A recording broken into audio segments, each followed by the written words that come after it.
Reels वाली बहू। प्रज्ञा को रील्स बनाने का बड़ा ही क्रेज है और वो दिन भर रील्स बनाती रहती है। खाते पीते घूमते फिरते घर में कॉलेज में रील्स बनाने के कारण प्रज्ञा पूरे कॉलेज में हाईलाइटेड है।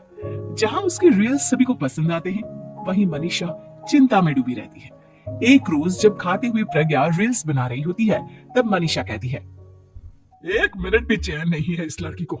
यह नहीं कि खाना तो आराम से खा ले, लेकिन नहीं, अरे थोड़ी देर रील्स नहीं बनाओगी तो आसमान नहीं टूट पड़ेगा। अरे मम्मी, इसी को तो कहते हैं डिटर्मिनेशन। तुम नहीं समझोगी ये सब। भगवान, इस लड़की को सद्बुद्धि दे। जब देखो तब टेढ़ा बाका मुंह बनाती रहती है। मनीषा की बात का प्रज्ञा पर जरा भी असर नहीं होता और वो खाते खाते रील्स बनाती रहती है। दिन बीतने लगते हैं और देखते देखते प्रज्ञा का कॉलेज भी खत्म हो जाता है।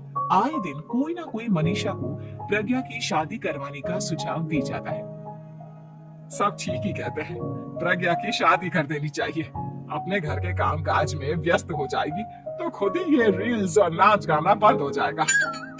मनीषा और प्रेम प्रज्ञा के लिए एक अच्छा लड़का ढूंढने लगते हैं और तभी विकी का रिश्ता प्रज्ञा के लिए आता है, जिसने प्रज्ञा को उसकी रील्स देखकर पसंद कर लिया था।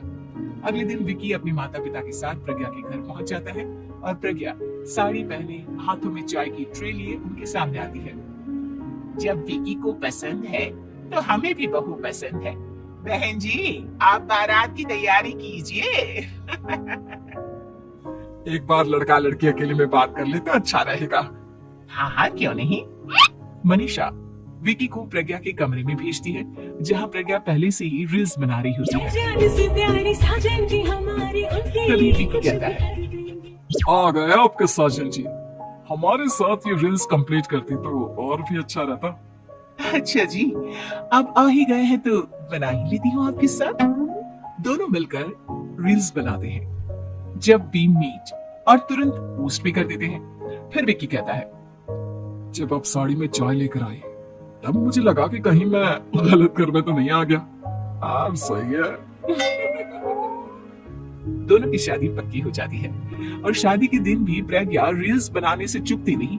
यहाँ तक कि बारात के समय भी नाचते हुए रील्स बनाती है। सभी लोग प्रज्ञा की तारीफ के फूल बांध देते हैं और प्रज्ञा नाचती गाती अपने ससुराल चली जाती है। सब कुछ अच्छा चल रहा होता है।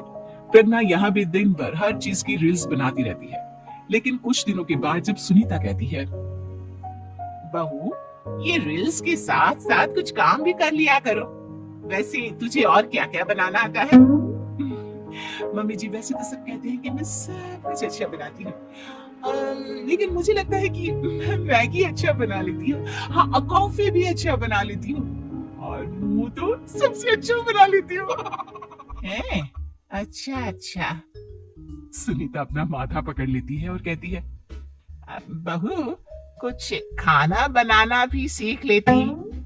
मम्मी जी, मैं लंबी प्लानिंग कर रही हूँ। जल्दी ही मैं इतनी फेमस हो जाऊंगी कि मुझे पैसे मिलने लगेंगे। हम दोनों सास बहू राज करेंगे, राज। नौकर काम करेंगे और लोगों की तो लाइन लगेगी हमसे मिलने के लिए। तेरा दिमाग खराब हो गया है क्या बहू? हंसी मजाक तक ठीक है, लेकिन इस तरह घर नहीं चलते।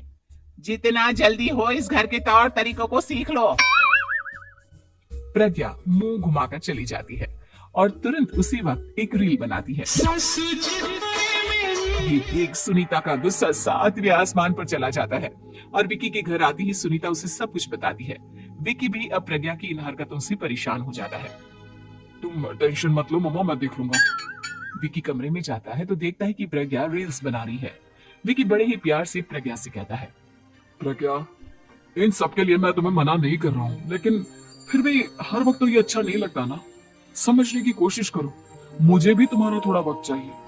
मैं जब ऑफिस से आता हूँ तो मुझे समय देने की जगह इसी में लगे रहता हूँ। तुम ज्यादा ही सोच रहे हो। तुम भी मेरे साथ रील्स बनाओ ना, तुम्हें भी बहुत अच्छा लगेगा। तुम्हें इज्जत से कोई बात समझ में नहीं आती क्या? दिमाग खराब हो गया है तुम्हारा इस चकाचौंध से। अगर तुमने अपना रवैया नहीं बदला तो मैं तुमसे दूर चला जाऊंगा। तुम ही रिश्ता लेकर आए थे, मुझे लड़कों की कमी नहीं थी और ना आज है। विकी दरवाजा पटक कर चला जाता है। धीरे धीरे विकी प्रज्ञा से दूर होता जाता है। एक रोज मनीषा प्रज्ञा के ससुराल उससे मिलने जाती है। तब सुनीता उससे कहती है, बहन जी अब आई हैं तो कुछ दिन यहाँ रहकर जाइएगा, आप ही का घर है। हाँ मम्मी, बहुत दिन हो गए तुम्हारे साथ एक भी रील नहीं बनाई मैंने। प्रज्ञा तुरंत अपने फोन में रील्स ऑन कर लेती है। ये सब मुझसे नहीं होता। तेरा ये भूत अभी तक नहीं उतरा क्या? बहन जी आप कुछ कहती नहीं क्या इसे? जब आप ही कुछ नहीं कर पाई तो मैं कर ही क्या सकती हूँ, सास तो वैसे ही बदनाम है। शाम को घर की लाइट चली जाती है और मनीषा प्रज्ञा से कहती है, मेरे घुटनों में बहुत दर्द हो रहा है, तो लाइट का कुछ इंतजाम करना बेटा। अच्छा कैंडल जला देती हूँ मम्मा। प्रज्ञा गाते हुए कैंडल जलाती है और खिड़की के पर्दे के पास रख देती है। मनीषा जिसे बहुत दर्द हो रहा है वो सो जाती है और प्रज्ञा हमेशा की तरह अपने रेस में लग जाती है। उधर कैंडल की वजह से पर्दा आग पकड़ लेता है और मनीषा के कमरे में आग लग जाती है। बचाओ, कोई है, बचाओ। सभी भागते हैं और विकी कमरे की आग बुझाने में लग जाता है, लेकिन तब तक मनीषा आधी जल चुकी थी। मनीषा की हालत देख प्रज्ञा रोने लगती है। विकी मनीषा को तुरंत हॉस्पिटल ले जाता है और उसे एडमिट कराता है। विकी प्रज्ञा से कहता है, देख लिया ना, तुम्हारे इस नाच गाने की वजह से आज तुम्हारी माँ की जान जाते जाते रह गई। अब पता नहीं तुम और क्या चाहती हो। उधर डॉक्टर कहते हैं, इनकी हालत बहुत नाजुक है, आधे से ज्यादा चल चुकी है। 2 दिन बीत जाते हैं और मनीषा खतरे से बाहर आ जाती है। पेशेंट अब ठीक है, आप लोग उनसे मिल सकते हो।